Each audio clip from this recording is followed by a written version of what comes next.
is up, everybody? Network Cowboy here. Today I'm going to be doing the 5-day review of my GTX 780 Ti like I promised. First off, I want to say this 3D Mark 11 video is just the test run. It's not a benchmark. This was recorded with Shadow Play. I wanted to try out Shadow Play for myself. It worked amazingly. I got every piece of footage that I want and then some. I actually recorded the actual benchmark test, and I'll probably upload that in its own separate video. But I will share with you the results of the benchmark of 3D Mark 11. And right here you can actually see the results in the bottom left hand corner. You can see the scores and whatnot. I'm not going to read them out. You can just see the graphics test scores for each test that was done. So let's start off with the cons of this graphics card. So the cons would be the price. The price is $699.99, which is pretty crazy for a consumer grade graphics card, but it is Nvidia's flagship card as of right now until the 790 comes out, the dual GPU graphics card, which would be insane. One, it would take up too much power, and two, it'd cost a shit ton of money. So two GTX 780 Ti's together would be like $1,400. But that's another story on its own. Another con would be the noise of the fan. So I noticed if the fan gets up above 55%, excuse me, you can actually hear it quite a bit, even though, well, I guess my case is the half 932 with the mesh side panel, so that doesn't help it at all. For you, those of you that have like a fractal design case that have the sound dampening on the inside, I don't think this card would be a problem for you. But if you have a mesh side panel like me, you can actually hear the graphics card quite a bit. And before, when I had my 660 Ti, I could barely hear my graphics card run other than the coil whine that the thing had, which was ridiculous. This card does have a little bit of coil whine, not bad, and it's only in certain games that it has coil whine. So I'm not quite sure if it's my card or not. It could be my PSU. That could be going out. But another con would be the temperature. So the temperature of this card runs at 82 degrees Celsius. That's the way Nvidia designed this card. And that's the max that it exceeds. So that doesn't exceed. It does exceed 82 degrees Celsius. It only goes up to like 83, 84, but then it always levels off and stays at 82 degrees Celsius. But that is actually, it's pretty hot if you think about it, but I believe it does have a lot of overclocking potential, especially if you water cool it and put it in a custom loop and drop those temperatures down quite a bit. GPU Boost 2.0, that is a great little additive that is on this card. So if you do water cool it, GPU Boost 2.0 will take over and actually overclock your card for you until it reaches that 82 degrees Celsius temperature point, or whatever temperature you set it at. With Asus's GPU Tweak, you can actually set that to whatever you would like, and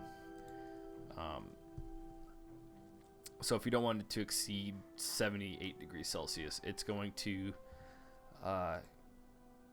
going to get up to 78 degrees Celsius and then stop right there, and whatever performance you have is what you get, which that will actually decrease your performance. Not quite sure by how much. I could check that for you guys. That could be another video I put out. But I do not have benchmarks of games. I have benchmarks of like 3 Mark 11 and Unigine Heaven 4.0. The game benchmarks is going to be a separate video that I put out on its own. Like battling back and forth between each game. Some games are for AMD and some games are for Nvidia graphics card. So I have a few of each, and we'll just see who wins. So right here you actually see the Unigine Heaven 4.0 benchmark, and the results are at the end of this video, so I'm not going to say them off right now. And all these were in extreme settings, ultra settings, whatever you want to call it, with 8 times anti-aliasing. blah blah blah. I did try this one at 2D surround with 8 times anti-aliasing. God, these are a lot of tongue twisters. Or I just can't talk. But anyway, the card kind of stuttered a little bit. The frames per second were not very good at all. I just think it was a lot for this card to push that in. So I dropped it down to 2 times anti-aliasing, and it actually came out better, but not that good. So I don't know. I might try with anti-aliasing off, which probably is a worse idea than with it on.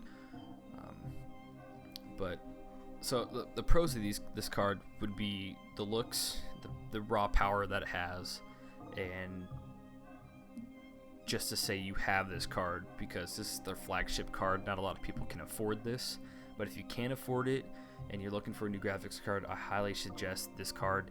It is an amazing graphics card, and I think you'll be happy with it. This card is 4K capable. I think it'll only do 1 display, but if you want to do 2D surround with 4K, you need 4 of these cards at least, I believe. That's just me speculating, but I don't know if anybody's done it yet. There might be some videos out there, but I don't know. So the looks of this card, with the silver anodized aluminum, with the black anodized fins, heatsink, and the blower style fan, the Geforce GTX logo, all that, it's just sexy. I don't think you can get much better than that.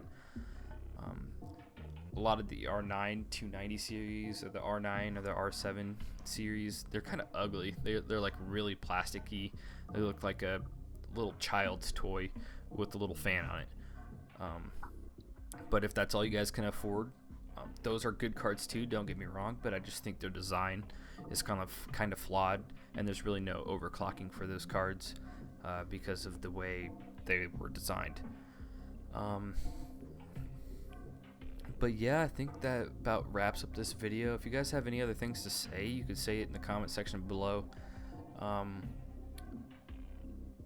This video is not toward to persuade you guys what graphics card to get or anything like that. I'm just telling you my personal opinions of this card.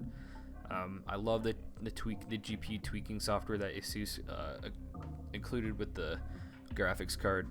Pops up every time I start my computer, and so yeah, I monitor my temperatures, my boost clock, everything like that, and it's just an amazing program.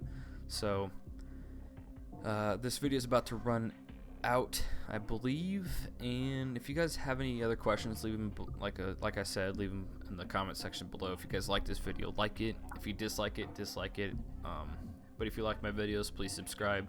I plan on making a lot more videos now that I'm making a lot more money than I used to. I actually got hired on full-time, so yeah. I was an intern, now I'm hired on full-time, and now I can bring you guys a lot more content, hopefully. All these reviews that I do are with products that I buy myself, so but anyway, like always guys, I'll see you guys next time.